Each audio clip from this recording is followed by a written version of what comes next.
Picture this. You've just invested 50,000 rupees in a mutual fund. Your colleague recommended it. The app showed 5 stars. Returns looked impressive.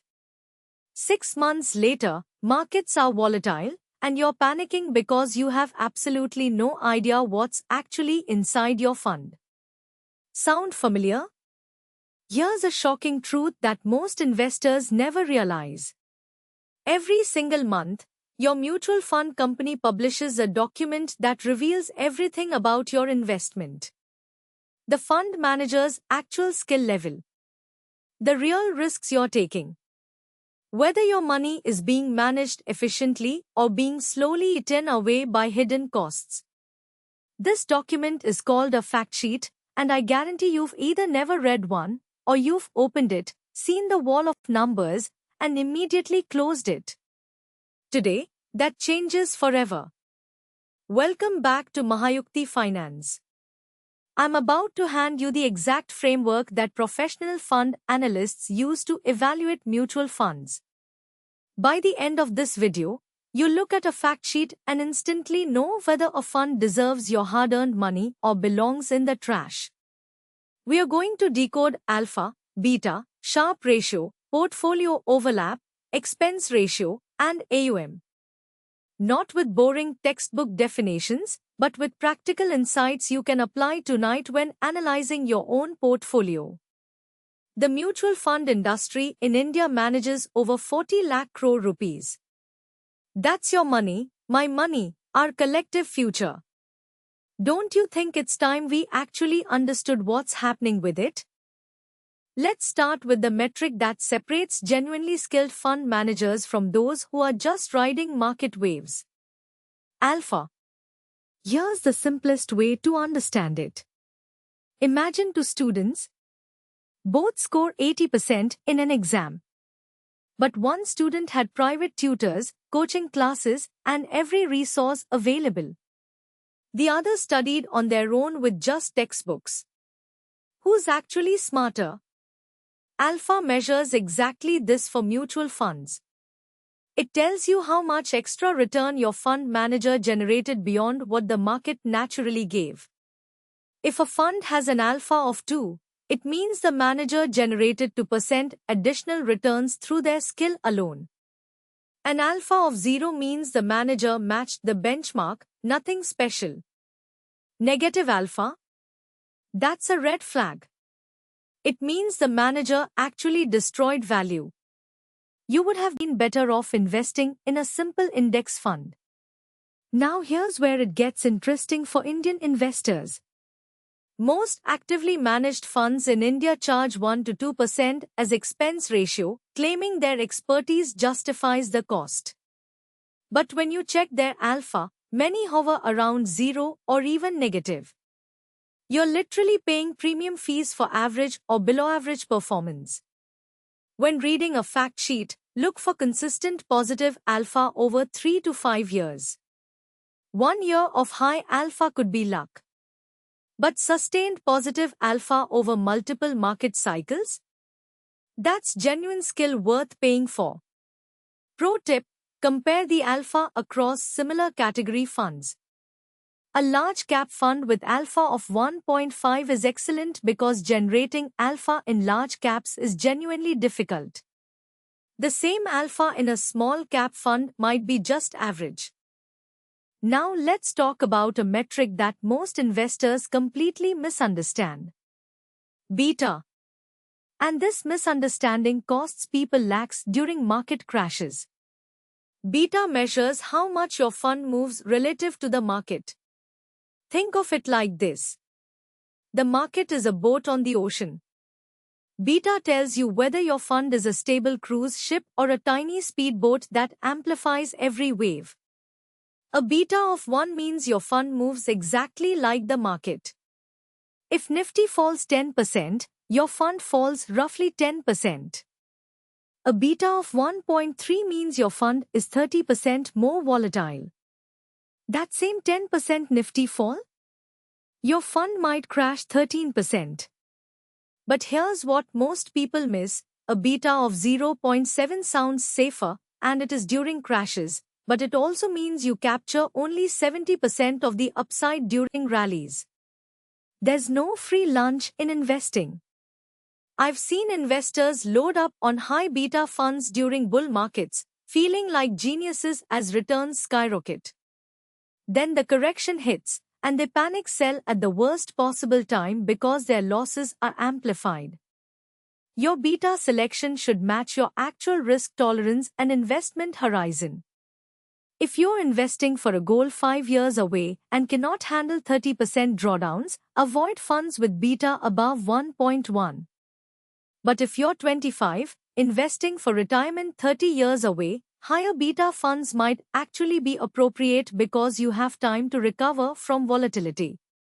Check the fact sheet beta, then honestly ask yourself, can I sleep peacefully if this fund falls 50% more than the market during a crash? If the answer is no, that fund isn't for you, regardless of its past returns. If I could only look at one metric before investing in a mutual fund, it would be the Sharpe ratio. This single number answers the most important question in investing: are you being adequately rewarded for the risk you're taking? Here's the concept in simple terms. Two funds both gave 15% returns last year. Amazing, right? But wait. Fund A achieved this by investing in stable large-cap companies with minimal volatility. Fund B achieved the same returns but through wild swings, sometimes up 20%, sometimes down 15%, giving investors multiple heart attacks throughout the year. Which fund is actually better? The Sharpe ratio answers this definitively. It measures returns per unit of risk taken. The higher the Sharpe ratio, the better the risk-adjusted performance. A Sharpe ratio above 1 is considered good. Above 2 is excellent. Below 0.5? The fund is not compensating you adequately for the stress it's putting you through. In Indian mutual fund fact sheets, you'll typically find Sharpe ratio calculated using the risk-free rate, usually linked to government bond yields. This makes comparison across funds standardized and meaningful. Here's my practical framework. When comparing funds in the same category, first filter by Sharpe ratio above 1. Then look at absolute returns. This approach eliminates funds that generated returns by simply taking excessive risks, risks that will devastate your portfolio in the next downturn. I've seen countless investors chase high-return funds only to watch those same funds crash 50% in corrections. High returns with poor Sharpe ratios are warning signs, not buying signals. The fact sheet tells you this clearly. Most investors just never bother to look. Let me reveal a mistake that's probably sitting in your portfolio right now without you even knowing. Portfolio overlap. You might own 3 or 4 different mutual funds thinking you're diversified. But here's the problem. When you actually look at what's inside these funds, you discover they're all holding the same 20 stocks. Your Axis fund holds HDFC Bank, Infosys, and Reliance. Your ICICI fund holds HDFC Bank, Infosys, and Reliance. Your SBI fund? You guessed it. HDFC Bank, Infosys, and Reliance. Congratulations, you're paying expense ratios on 3 different funds to own essentially the same portfolio. This isn't diversification. This is expensive duplication. The mutual fund fact sheet reveals this through the portfolio holdings section. Every fact sheet lists the top 10 holdings and their percentage allocation. Your job is to compare these across your funds. If you find more than 40% overlap between 2 funds, you need to ask yourself why you're holding both. Here's the action step. Take your fact sheets tonight, list out the top 15 holdings of each fund you own, and check for repetition. You might be shocked.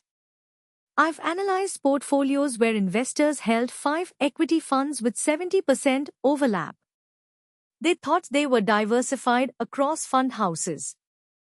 In reality, they were just paying 5 times the fees for nearly identical exposure.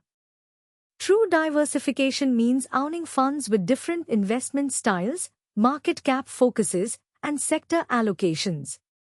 The fact sheet shows you exactly what you own.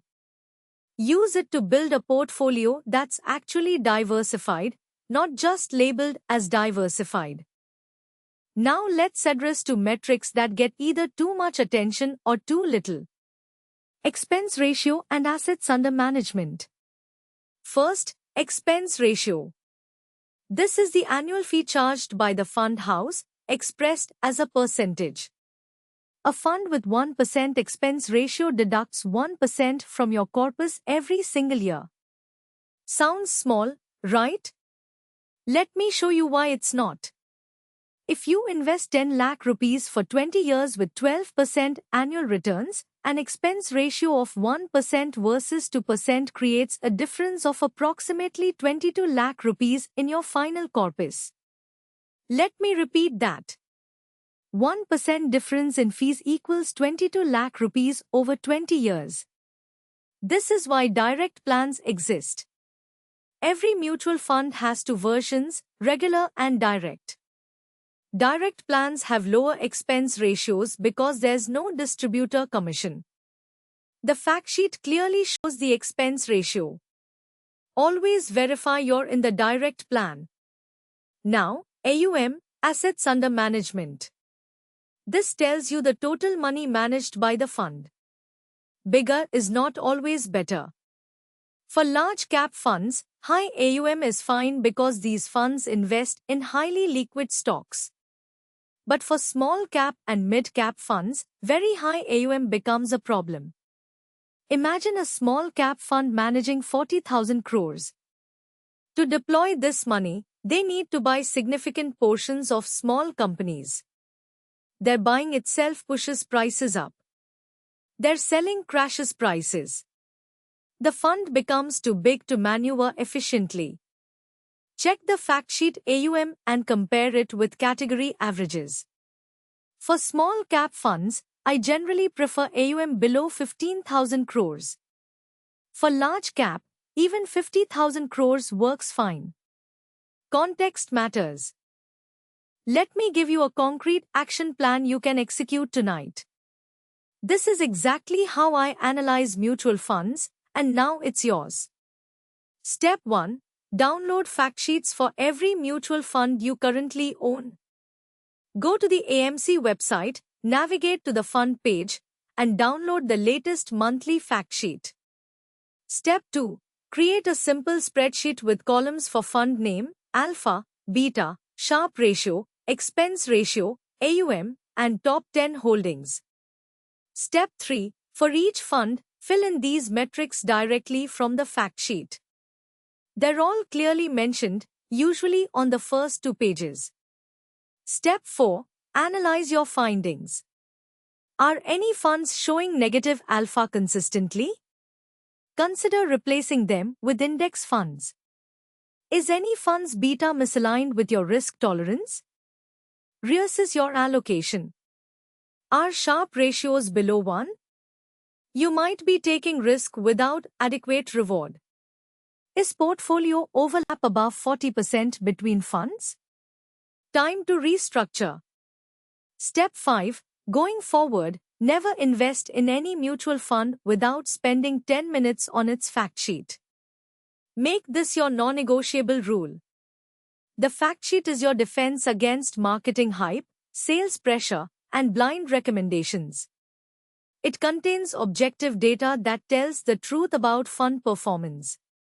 Remember, in India's mutual fund industry, every AMC is competing for your money. Their marketing will always be polished. But the fact sheet? That's SEBI mandated disclosure. It cannot lie.